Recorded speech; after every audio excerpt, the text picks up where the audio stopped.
Hey gang, Jim Farmer here. It's Friday afternoon. It's the last Friday in April. I think it's like the 29th of April. Just coming back in from fishing, and I haven't done a what's on the Castaway Deck video in a while, so I just wanted to show you the baits I was using this week. It wasn't a lot, that's for sure. One thing I didn't do this week is I didn't fish the worm at all. I left the shaky head at home. I just decided I was going to fish the moving stuff and see how it would do. So started out Monday, and I'm going to show you the three baits I used here.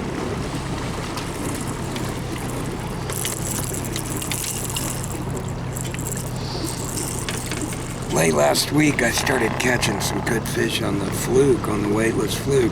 So Monday I took the weightless fluke out there, started throwing it around again, and I wanted to show you guys how I'm hooking this thing up. There's several different ways you could throw a weightless fluke, whether you body hook it or like I did, I nose hooked it.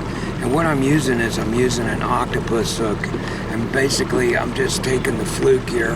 This is a pearl white fluke, super fluke, running it from the bottom up right through the tip, just like that, if you can see that. And it's a Gamakatsu octopus hook. It's a 1/0 size. When I'm nose hooking my flukes, that's what I like to use.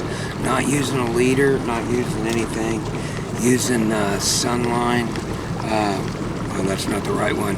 But I'm using FC Sniper, 7-pound FC Sniper. No leader, just putting it on the spool. Probably about, I don't know, 100 feet of main line, and then I'm putting some braid on there for backing, really. But caught a lot of fish on this one. You know, I've been finding some fish out on the brush, like out in some of the summer brush, 20-25 feet of water. Some of these post-spawn fish are getting out there, and they're kind of hanging out there, and they're kind of recovering from the spawn. At the same time, they're eating a little bit, starting to hit a little bit of topwater. But this week I was throwing that weightless fluke over those brush piles out there, kind of that summer brush pattern, and getting a few that way. The other place I was using the weightless fluke was if I could find some wind, some of the points, rocky points, tapering points with rock. If it had wind on it, I was throwing a fluke there, and points in general. If there was no wind, I was throwing it a little bit. Now the key to it was the cadence I was using was I'd cast it out just as far as I could, and then I'd kind of do like a little twitch, a couple twitches, something like that, and then I'd count to about 10, give it about a 10-second pause and let that sink a little bit, maybe twitch it again a time or two, and then give it another 10-second pause and let it sink a little bit. A lot of times these fish are hitting it when it's sinking, you know, and you know, these flukes, they don't have a very fast sink rate when you're fishing them weightless, and that hook doesn't weigh very much. So it's kind of just drifting down real slow, but once it gets down 4 or 5 feet, something like that, these fish kind of react to it. So doing a lot of that.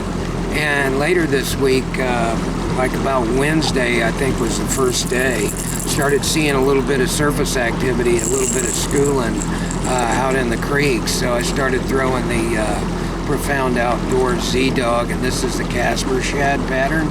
It's one that I like to throw in the spring and in the fall, and usually when these fish start hitting topwater, one of the first baits they'll hit is this walking bait, this Z-Dog in the Casper shad pattern. And I've been using it for a few years, and you can go back through some of my videos or some of my reports and find this in there. So not very many fish are coming up right now. They're just chasing a few bluebacks on the surface.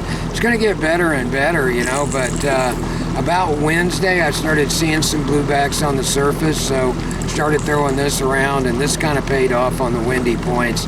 If it had some wind on it and it was a point, why, it'd be worth throwing this across the point. Caught some good ones on this week. And also, I didn't catch too many on it, but this is a 110 plus one. It dives a little deeper than your regular 110, but that's a 110 plus one, And I threw that on some windy points. I think it was Tuesday or Wednesday, and I caught some fish on windy points with that. And I took a picture of one of the fish that I caught with this jerkbait, harked up a big old blueback, and I took a picture of it, and I put it alongside the jerkbait here, just for kind of a reference how big that blueback was, about the same size as this 110+1 that I painted up. But those are the 3 baits that I used this week, and it was mainly fluke. It was all weightless fluke for the most part, but that's the 3 that I was using, and didn't pick up the worm. So give them a try this weekend if you're out there, especially that weightless fluke, man. Throw that sucker around, but have some patience with it. Let it sink down. I think you'll catch some fish. So good luck.